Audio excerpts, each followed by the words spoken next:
Kakaroon ng Memorandum of Agreement ang Department of Public Works and Highways, Department of Education at mga local government unit kaugnay sa pagpapatayo ng mga classroom ayon sa Malacanang. Pinangangambahan kasi nga abot sa 200,000 ang kulang na classroom kung hindi pa tutugunan ang problema ngayon. Narito po ang aking unang balita. Sa gitna ng pagkakaungkat ng mga substandard at mga ghost flood control project ng DPWH, lumabas din sa budget hearing ng DPWH sa Senado ang nakaalarmang kakulangan ng mga silid-aralan sa bansa. Ilan na po ang nagawang classroom ng DPWH for 2025? At ilan po yung projected na magagawa po ninyo for 2025? Ito ba no? Baban to. So, for 2025 po, out of 1,700 na dapat gawin, 22 pa lang po ang completed at 882 po ang ongoing. Okay, October na, Seka. At meron pong 882 na not yet even started. So, it's a very deplorable rate of only 15.43%. Nasa 146,000 na kasalukuyang classroom backlog. Kung magpatuloy daw sa ganitong usad, babala ni Senador Aquino, posibleng umabot hanggang 200,000 ang kulang na silid-aralan pagsapit ng 2028. Dito halimbawa sa Batasan Hills National High School na may pinakamalaking populasyon ng mga high school students sa buong Quezon City, mahigit 14,000 estudyante ang naka-enroll at mayroon lamang 105 classroom.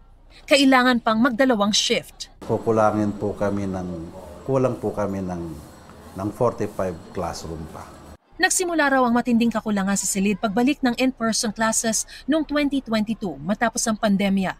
Nagpatupad sila ng blended learning modality pero may umusbong na problema. Mababa po yung literacy at saka numeracy ng mga bata. Sa dami po ng enrollees at kulang sa classroom, napipilitan ngayon yung mga schools na medyo masiksik yung mga bata sa classroom. Tumataas naman ngayon yung absenteeism, hindi na sila komportable yung mga bata.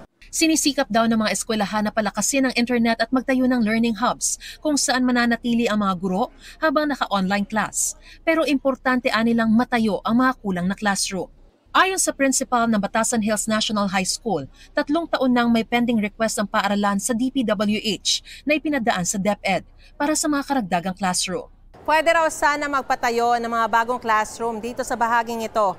Pero ayon sa DPWH na bumisita rito kamakailan, hindi pa raw ito masisimulan dahil kailangan munang gibain ang dalawang gusaling ito na 30 taon na ang edad bago pa masimulan ang mga bagong silid-aralan. Mapuprostrate ka, lalo sa mga delays na yan. Kaya lang, syempre, alam namin na walang guarantee na darating. So, kailangan namin gumawa ng paraan para ma-address pa rin yung mga issue.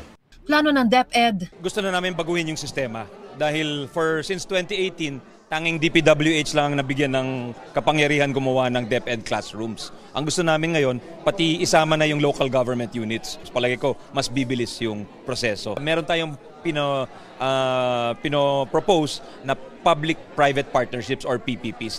Sinagundahan yan ang Malacanang. Alinsunod sa hangarin ni Pangulong Ferdinand R. Marcos Jr.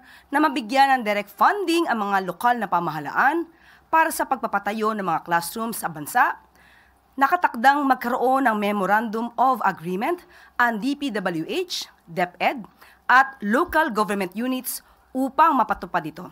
Tulad daw ng pagtugon ng DPWH sa mga nasirang paaralan dahil sa mga kalamidad, ganun din ang gagawin nila sa pagtatayo ng mga silid. Kaya naman pagay ng mabilis, no? Kung gagawin nga, tututukan nga. That same principle, we're gonna apply also to address the backlog. Ito ang unang balita. Mariz Umali para sa GMA Integrated News. Gusto mo bang mauna sa mga balita?